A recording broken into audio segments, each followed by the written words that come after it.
Tingnan natin guys ang mga ganap kanina sa graduation. Maaga po kaming dumating.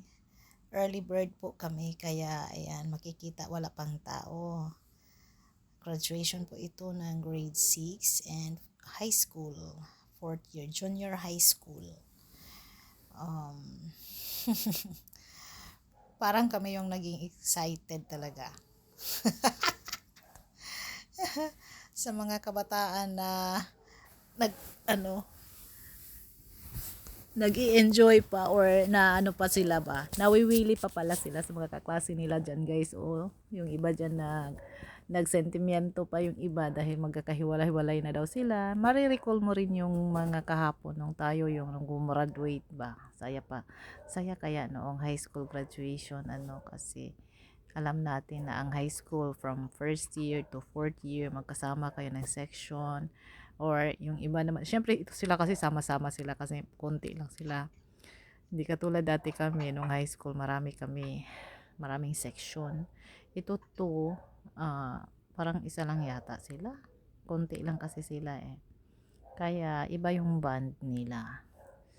Masaya tingnan yung mga bata na feeling excited sila ba, at syempre ma-recognize na sila as graduate, no?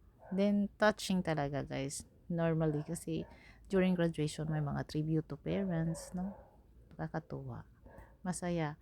Sana lahat ng mga bata makapag-aral ng maayos, yun ang ating pag-anuhan talaga guys, no? Sana lang makatulong din tayo, kaya isa yan sa aming adikaing mag-asawa, nagpapaaral kami talaga, marami na kaming napapaaral. Thank you talaga sa inyo guys na nanonood sa mga videos na ina-upload ko. Kung ano-ano na lang ina-upload kong mga videos, compilations, no, dito. Thank you so much. So, congratulations sa ating graduates. Ayan si Kirian, guys. Kapitbahay, mabait yan na bata. Matalino. Awardee. 7 ang award ng batang iyan, guys.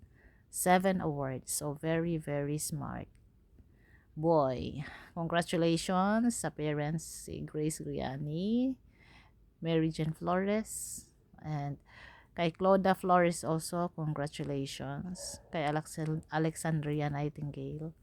Thank you sa mga food offered sa hapunan, sa dinner. Nabundat po kami. Maraming salamat po sa inyo guys. God bless you and more power to all of you guys. More blessings to come in your life, especially the graduates.